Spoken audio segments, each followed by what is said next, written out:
सरस्वती जी और उनकी बहू रश्मि के बीच एक दिन बहस छिड़ जाती है। आखिर किसका काम ज्यादा आसान है, बहू का या सास का? माँ जी, सास को काम ही क्या है, आपके सारे काम उंगलियों पे तो हो जाते हैं। कुछ भी। हाँ, हिसाब तो उंगलियों पे ही हो जाता है ना। अरे बेटा, ऐसा सिर्फ अभी लगता है, जो मुझे करना पड़ता है ना वो तुझे करना पड़े तो समझ आएगा कि असली काम का पहाड़ कैसा होता है। ठेले बराबर वजन भी नहीं है आपके काम में, और बात पहाड़ों के वजन की कर रही हैं आप। तू ऐसा करती ही क्या है घर में बेटा, ये तो बता मुझे। मैं थोड़ी ना कुछ करती हूँ, सब जादू से हो रहा है इस घर में। अरे एक दिन मेरा काम करोगी तो समझ आएगा। Okay okay, shut up. कल से मैं घर के काम करूंगी और तू मेरी जगह हर चीज का हिसाब रखना, ठीक है? ठीक है, ये भी कर लेते हैं। ये सास बहू की डील के बारे में रश्मि के पति अमन को नहीं पता था और ना ही अमन के पिताजी सुरेश जी को। पर गेहूं के साथ साथ जैसे घुन भी पिस जाता है, ये दोनों भी पीसने वाले थे। सुबह अमन उठकर रेडी होता है ऑफिस जाने के लिए, तो पता है उसके कपड़े नहीं निकले हुए हैं। अरे रश्मि, तुमने मेरे कपड़े नहीं निकाले? अपनी माँ से पूछो ना, उन्हीं का काम है ये। अमन अपनी माँ के पास जाता है। अब मेरे कपड़े आज आप देने वाले हो क्या माँ?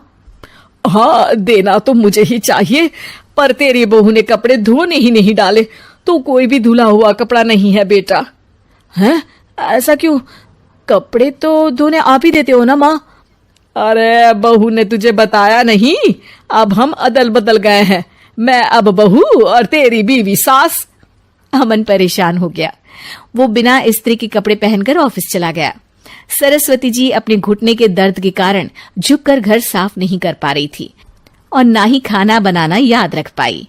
उधर रश्मि पहले ही दिन घर की चाबी घुमा चुकी थी और 300 रुपए का हिसाब अलग नहीं मिल रहा था। पर दोनों का ही घमंड कैलाश पर्वत से भी बड़ा था और दोनों ही खेमे एक दूसरे की बात मानने को बिल्कुल तैयार नहीं थे। शाम को जब सुरेश जी और अमन खाना खाने बैठते हैं तो सरस्वती जी उनके सामने गाजर और पपीते लाकर रख देती हैं। अरे माँ, ये क्या है? ख्याली पुलाव के साथ सलाद। माँ जी खाना बनाना भूल गई लगता है। अरे एक एक चमन्नी का हिसाब है मेरे पास, खाना बनाना कैसे भूल जाऊंगी? ये तो मैंने पढ़ा था कि फल फ्रूट खाने से सेहत अच्छी रहती है, इसीलिए ये ले, एक फल खा ले। रात को सुरेश जी और अमन अपनी मीटिंग बिठाते हैं अकेले में। बाबूजी, इनकी लड़ाई के कारण ना हमें ठीक से खाना मिल रहा है, उल्टा घर के सारे काम रुक गए हैं। हाँ बेटा, 2 भैंसों की लड़ाई में बेचारे खेत के पौधों का भी नुकसान हो रहा है। पर पापा, क्या बताऊं आपको, मैंने माँ को इस महीने की 2 तारीख को बिजली के बिल के पैसे दिए थे। आज बिल भरने के लिए मांगने गया तो पता चला कि रश्मि उन पैसों से गैस सिलेंडर ले आई। अच्छा, तो सिलेंडर के पैसों का क्या हुआ? अब सिलेंडर के तो कोई पैसे नहीं थे बाबूजी, हमारे घर पर गैस की पाइपलाइन लगी है ना। बेटा, इन दोनों का कुछ करना पड़ेगा, नहीं तो अपने घमंड के चक्कर में पूरा घर बर्बाद कर डालेंगे ये दोनों। अमन और सुरेश जी काफी सोच विचार के बाद एक निष्कर्ष पर पहुंचते हैं। रात ही को दोनों अपनी पत्नियों की अलमारी से नई साड़ी निकालते हैं और सुबह जब रश्मि और सरस्वती जी उठते हैं तो देखते हैं कि दोनों पति साड़ी पहनकर चढ़ाव पर सब्जियां काट रहे हैं। अरे ये सब क्या हो रहा है? क्या हो रहा है मतलब? आप दोनों अदल बदल हो सकते हो तो हम क्यों नहीं? अरे क्या मतलब? नहीं नहीं, मेरी भी बचपन से किसी की बहू बनने की इच्छा थी, तो आज से सरस्वती तुम बड़ी बहू, मैं मिडल बहू और अमन छोटी बहू। अरे लेकिन सब घर पर बैठ जाएंगे तो कमाएगा कौन? ये घर कैसे चलेगा? अब वो तो भैया या बाकी लोग जाने, अब हमने भी अदल बदल कर ही लिया है तो कुछ नहीं हो सकता।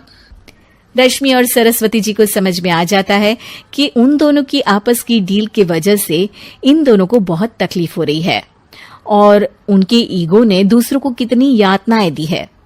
अब असल में माँ जी आप सही थी, सास बनना बहुत मुश्किल है।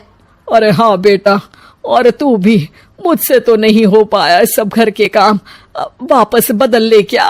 हाँ हाँ बिल्कुल माँ जी, और अब आप दोनों भी बदल लीजिए, कोई आ गया तो आप दोनों को देखकर क्या सोचेगा?